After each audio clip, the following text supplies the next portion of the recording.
So here we are, a vlog on my weight loss. I did lose 20k really quick, and a lot of people noticed it. Some people were concerned, some people were saying I look great. So I figured that the first video back should address that, talk about how I did it, why I did it, and everything else. So here we go. For a long while I weren't very happy about my figure, my weight and everything else. And to me, I never felt fat, I just felt like I had a big stomach, a pot belly if you like. So I always tried doing different things. I had a lot of sugar, so I cut sugar out. We all know processed sugar is bad for you. There were many things that I tried doing, cutting carbs, everything else. But the truth is, I've never been a big eater. Most mornings I'd skip breakfast. Every morning I'd skip breakfast. Most mornings I'd skip dinner, and then I'd have tea. And I really like chocolate hobnobs, and I really liked full fat Coke. So I tried all these things, and I'd never lost any weight. And then it got to September, October last year, 2023, and I read a lot of things about fasting, and I was skeptical. I'm always skeptical of new trends and things, and I thought fasting can't be good for you, yada yada. And then a friend came into my shop, and he was like, yeah, I've been fasting. I gained a lot of weight, I've lost it all, and this guy and I buff. I'm like, wow. So I started looking it up. And this is the key point here. I looked up fasting. I looked it up into a lot of detail. I spent a lot of time looking on Reddit posts and stuff like that. Now, there is a lot about fasting. But for me, it made sense because there's the different stages which I'll go through later. But I thought this is what I'm going to have to do to lose this weight because I don't eat a lot. And through information I found, is to lose 1 kilo, you've got to deficit 7,700 calories. Now that's obviously not in a day. You should never be having that many calories in one day. And if you are, I assume you're fat because fat isn't a sustainable amount of calories to have in one day. So I started doing fasting and I did it to an extreme that I am definitely not recommending for you to do. And I'm not doing this video as a recommendation or a help for you. I'm just explaining how I did it. So I basically decided, as of tomorrow, I'm fasting. So my life before fasting, I'd wake up, I'd have 3 coffees, all with 3 sugars each in. Then I'd go to work, I'd probably have a bottle of Coke, full fat Coke, or I'd have Monster or some energy drink like that. And then the very next day, I decided that's it. I woke up, I only had black coffee, which at the time I couldn't stand. I had black coffee, that were my new life. And then I'd have water. And then at tea time, when I sat to have tea with the kids and my wife, she'd put tea out and I'd measure it. And the thing that really shocked me is a pot of pasta. So she'd make a plate of pasta, so tuna mayo pasta for example, and she'd fill the plate. And I was amazed at how many calories that were.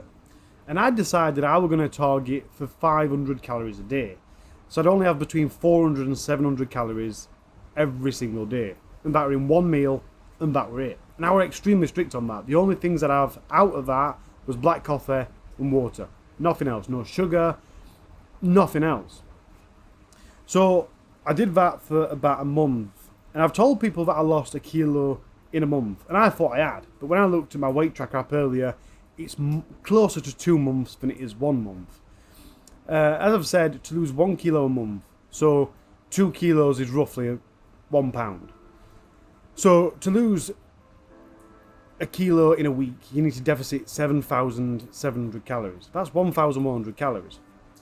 Now, to figure out how many calories you should be having a day, I think an adult's intakes, it varies between your weight and everything else, but it's about the 2,400 mark. If you type up this online, Google, there's lots of calculators that'll tell you how many calories you're supposed to have. But one of the things I've always done is looked at my BMR, basic metabolic rate. And that for me is 1,700. So basically your BMR is, without doing anything else, your body, without doing any exercise, before you even get out of bed, your body will burn 1,700 calories. So if you don't live an active lifestyle, your general walking about is going to burn another 700 calories, blah de blah. All the activity you do in the day is above your BMR. So I thought, well, I definitely need to be below my BMR. Therefore, any steps I do out of that will be a loss. But I also saw the the more extreme I go, the faster I lose weight. Now you're looking on places like Reddit, and on places like Reddit, there's lots of people that do like 50-day fasts, and these people like lose 50 kilo in these 50 days, and I was astonished by that. Now there is a lot of information you need to have to do that. There's people that I've seen since that have ended up in hospital and very nearly died because they tried to do these long fasts without the information.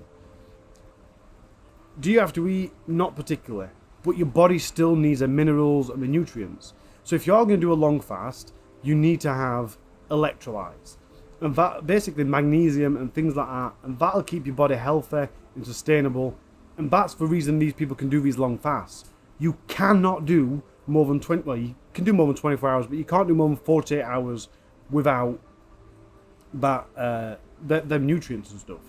So electrolytes isn't cheating, it's the way to survive during fasting. The other thing of that is, if you are fasting and you feel dizzy, you feel sick, you are sick, if you don't feel tip-top, because a lot of people have said to me, surely 400 calories a day, all doctors recommend you do not go below 500 calories a day.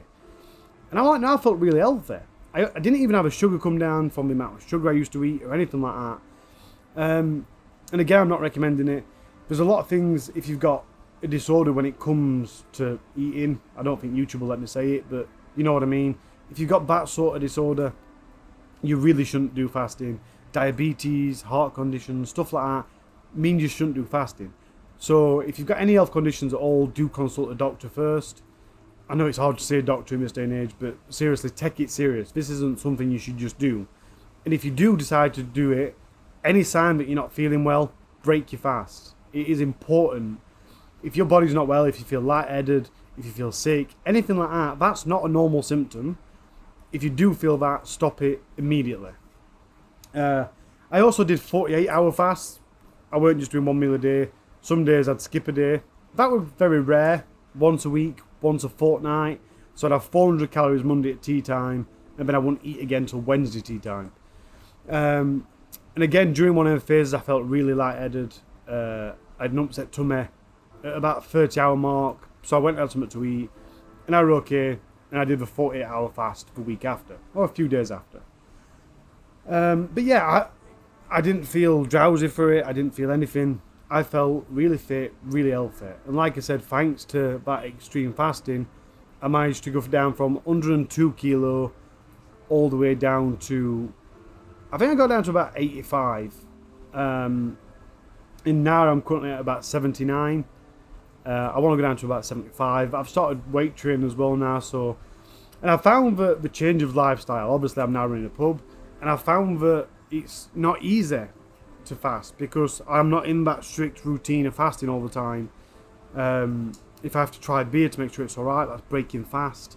And that's going to come down to the stages, which I'm going to tell you about right now.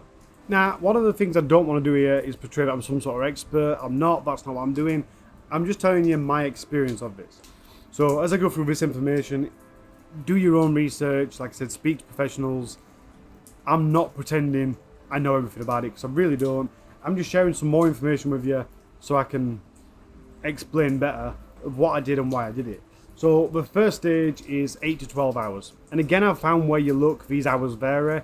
So they're only rough guides, but 8 to 12 hours is your first stage. And that's pretty much where your blood sugar levels are and everything else.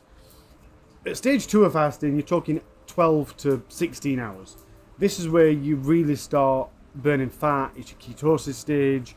Your body starts cleaning itself out a bit, and you apparently become a bit mentally more tuned in, and your magic starts to work. But now it's the next stage that really tunes in for me, 16 to 18 hours. Now at 16 hours, roughly, hunger suppressed. So what I didn't understand is why people did 16-8 fasting. So I'd fast for 16 hours and then eat for 8. Because hunger suppressed at 16 hours. So you've already done the hard bit, why not continue more? Like I said, if I had tea at 5, 6 o'clock, then I went to bed and woke up at 8 o'clock, I've only got 1 or 2 hours before I'm into that fasting state, where you're hunger suppressed. So I didn't see the point of riding it out, stopping then and having breakfast or whatever. You may as well carry on. And again, that's not a recommendation for you. Everyone's different, everyone's body's different, everyone's mentality is different, and their health's different. But for me, I kind of saw that I'm already getting the benefits of not eating for this long. I've already done the hardest work. I'm just going to ride it out. I'm going to do the easiest bit while it's easier. And I said 16 to 18 hours because it's commonly known that this is when autophagy starts. Autophagy, whatever. And autophagy is the magic of fasting. Now, autophagy is the bit where it goes round, it gets rid of all your dead cells, it just goes round and cleans your body. And this is apparently really, really good for you. It can help, it boosts your immune system. Again, do your own research. Autophagy, which I'm going to put up on the screen for the spelling, but autophagy really is like, the way I see it, because I always like to look back at evolution for how things work and the reasons of things. But autophagy, to me, is basically your body going, right, we haven't ate for 18 hours. We're getting hungry. Why?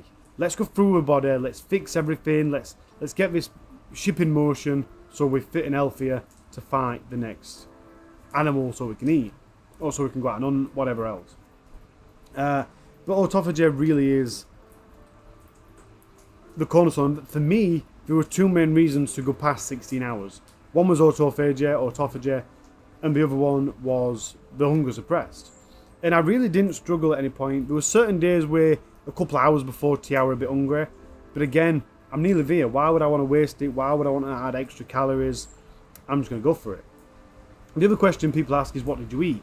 Now, this is a big thing, because pre-fasting, I loved chocolate hobnobs. And I could have a tea or coffee, plough into chocolate hobnobs, and eat a full pack within a couple of minutes. Not have to drink the coffee because the biscuits soaked it all up. But in the UK, a chocolate hobnob is 100 calories.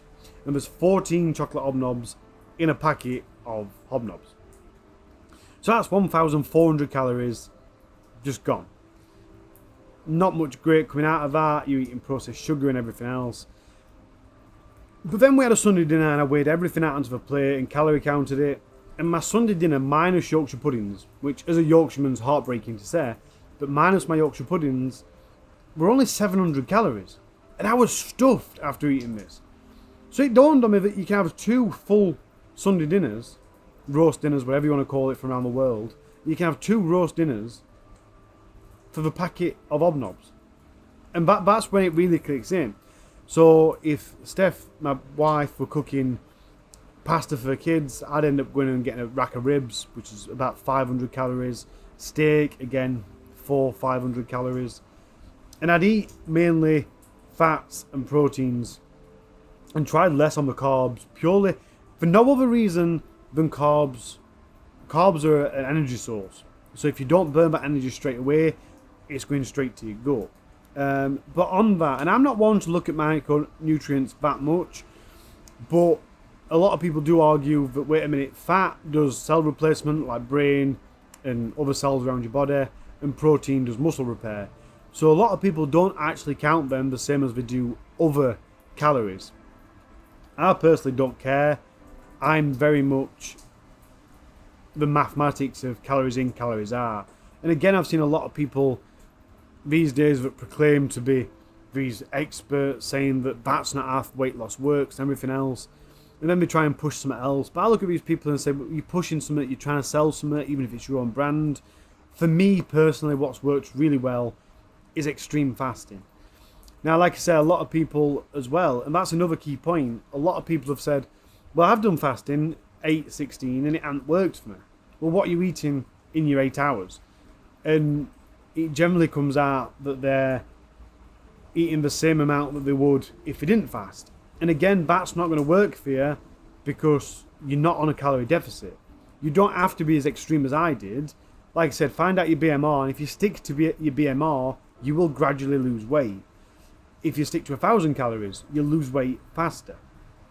7,700 calories per kilo. So if the difference between 1,700, which is my BMR, and 1,000 is I'll lose, every 10 days I'll lose an extra kilo if I do the 1,000. But like I said, there is a lot of mental issues that should stop you from doing fasting. There's a lot of health issues that should stop you from doing fasting. So this isn't something you should jump into. And again, if you're not feeling well, don't do it. I hadn't actually wrote anything down for this video because I just wanted to tell you straight from my heart. And I know my camera's not in the right place. I'm quite up here rather than down here. And I'm sorry for that. I thought I had a tripod at the pub and I am. So I'm sorry for that. I promise my future videos will be better. I have got the equipment. But this was just a video that, while the pub's quiet, I just wanted to quickly bang out, get done. Because I'm really excited to get back out there for you. I'm fairly sure I've addressed everything I wanted to address. If you've got any questions, feel free to comment down below. And again, I'm not going to give you advice as I'm some sort of professional, because I'm not. I'm not a personal trainer or anything else. But I've gone through this experience and I've learned a lot from it. Like I said, things like this you should massively research. Because like I said, I've always seen the logic of calories in, calories out. So for me, when people say, oh, I'm doing the Atkins diet or whatever diet, I'm always skeptical. And I was skeptical of fasting as well. If I hadn't already shown you pictures of me then and now, I will. I'm sure you can already see my face gains if you can remember seeing any of my old videos. Another thing I wanted to address is people constantly said to me, yeah, fasting's alright, but as soon as you stop fasting, you're going to gain all that weight back. And that kind of hurt, because that was people saying we don't believe in you. But for me, the weight gain was over 10 years. And I worked for art, and that's roughly 50 calories a day for 10 years.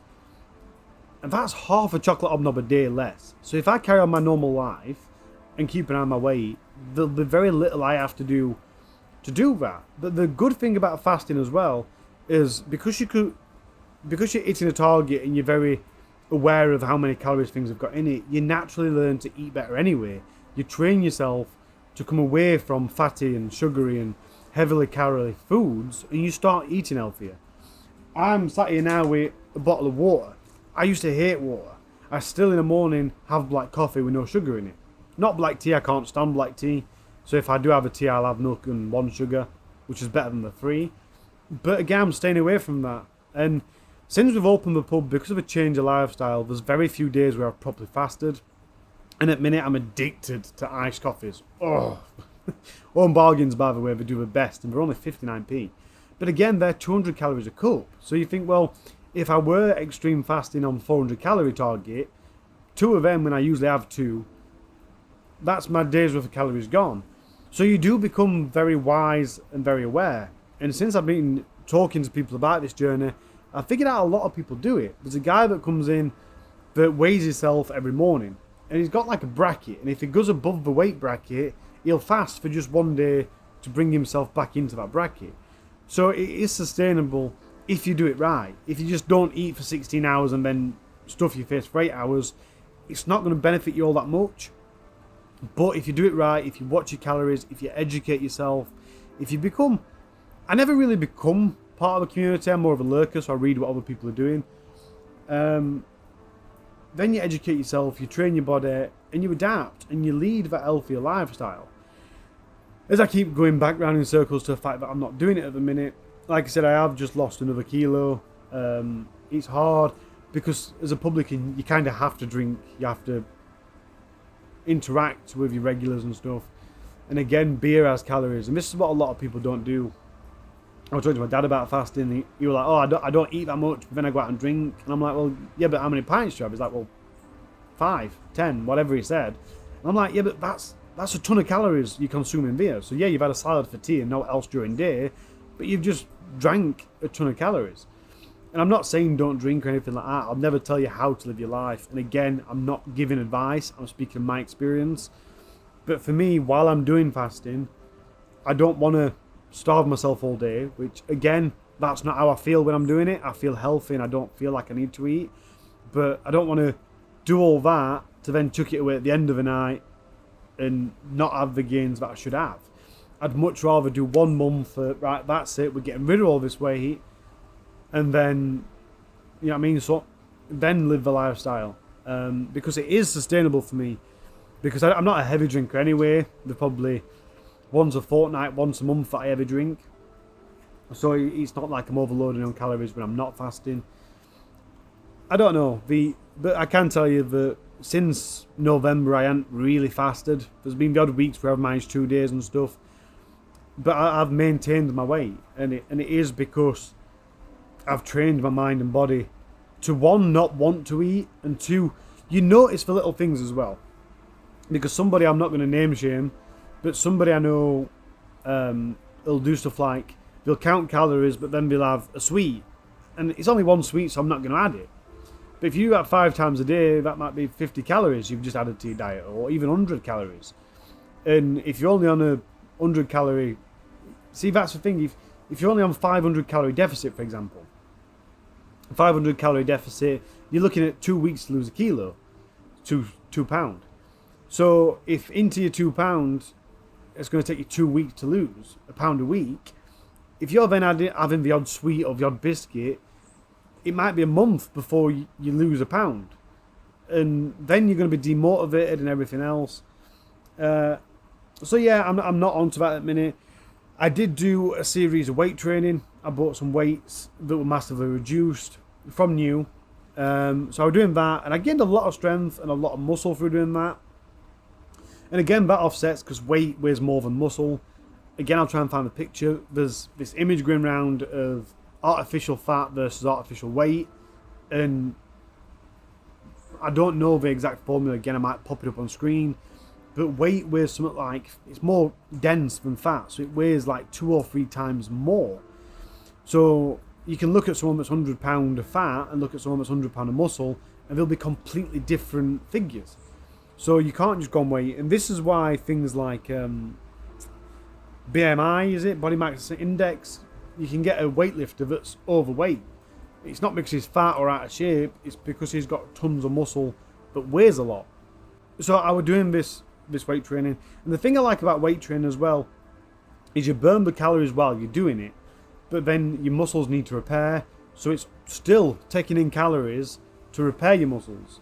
So I like the fact that if you go for a jog, you're going to burn how many calories you're burning right there and then.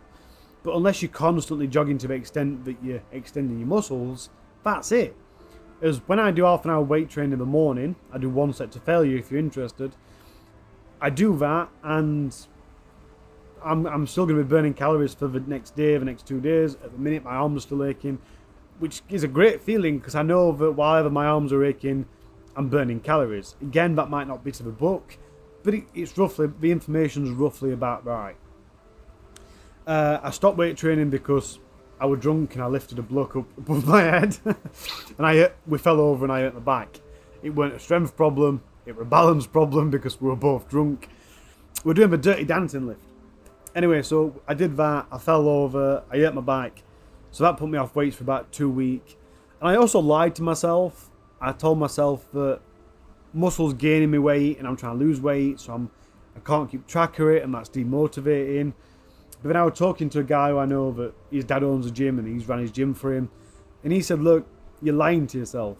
If you can burn 20 kilos in a month or two, you're never ever going to be able to build that much muscle. So you can still lose weight while you're training. And no matter how hard you train, if you're losing weight that fast, you will not be able to put it on. Now that does bring on another chapter of this video, because the thing about exercising on fasting, obviously when you exercise your body pulls in calories. So if you ain't got any excess calories, that's where it'll burn fat. And again, that's great. You're already in ketosis, you're going to bump it up with exercise.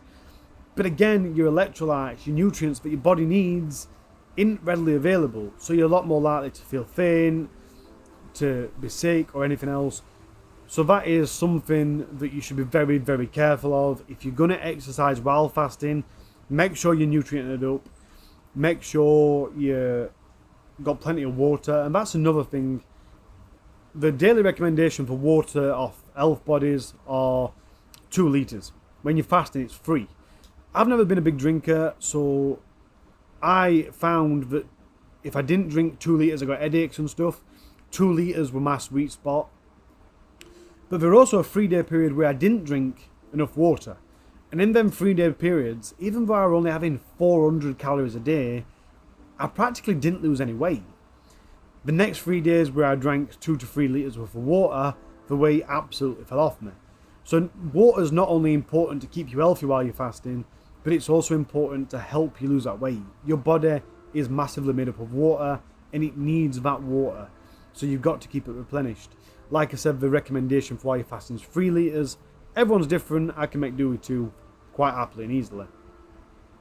I've lost the topic we were on. So I'm probably going to bring it to an end here. If you've got any questions, feel free to ask. Again, I really am not recommending you do this, especially to the extent that I've done it. If you're feeling ill, stop it. Make sure you're drinking plenty of water. Make sure you're having your electrolytes if you're doing extended fasting.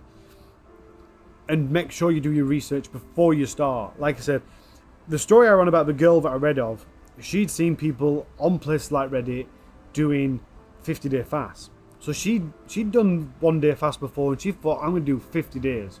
So she set this as a target and she started doing it. In day 2, she started having headaches. Now, that's usually something like a magnesium deficiency or water deficiency.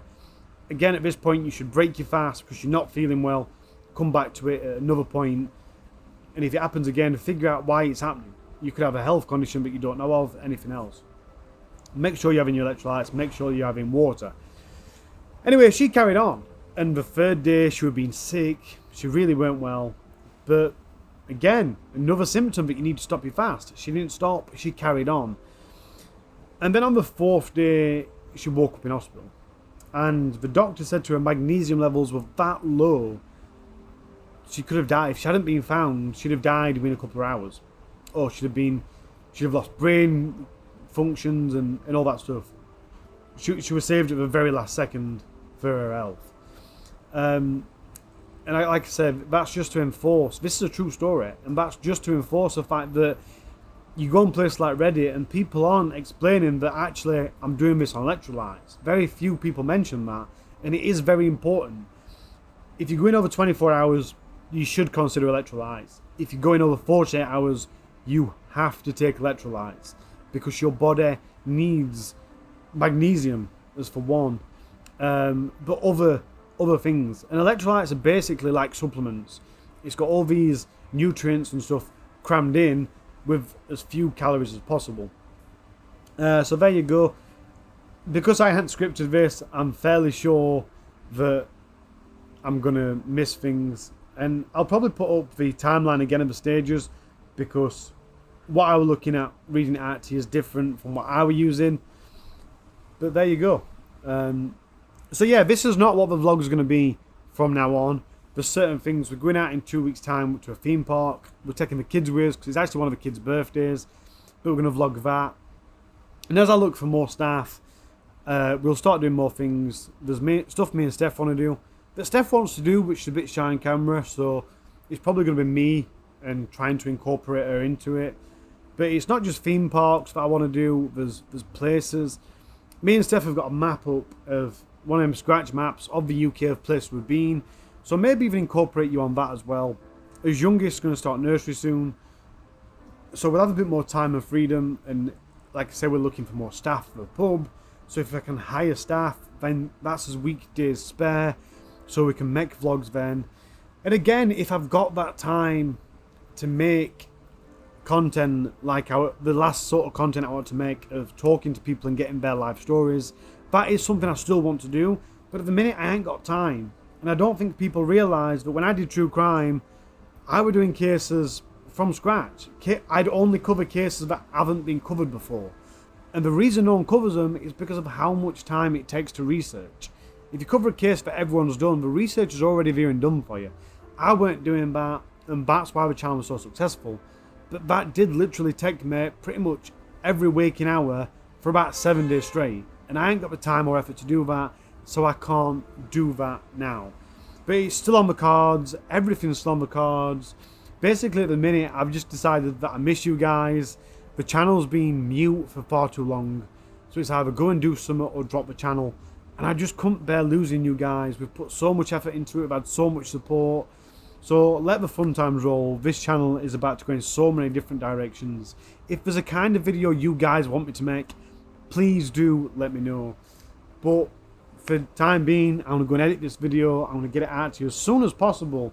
It's Thursday and that's a quiet day in pub. So if there's a good chance I can not do any work today, don't tell Steph. There's a good chance I can not do any work today and I can get it out to you this week. But that's where we're going with this. So yeah, all I'm saying is I love you. Take care of yourself, take care of those around you. And I'm so excited for the future videos because I promise you there will be at least one more video this month. We're on it. This is it. The channel is a go again. I can't promise you how often the videos will be, but they will be. I promise. I'm going to try and do at least one video a month. I promise you. All I'm saying is I love you. Take care of yourself. Take care of all those around you. And I will see you next week. Bye. I screwed that up. I did. I screwed that up. I didn't mean next week. You know, old habits die hard. All I'm saying is I love you. Take care of those around you. No. Start again. All I'm saying is I love you. Take care of yourself. It's most important. Take care of those around you. And I'll see you real soon.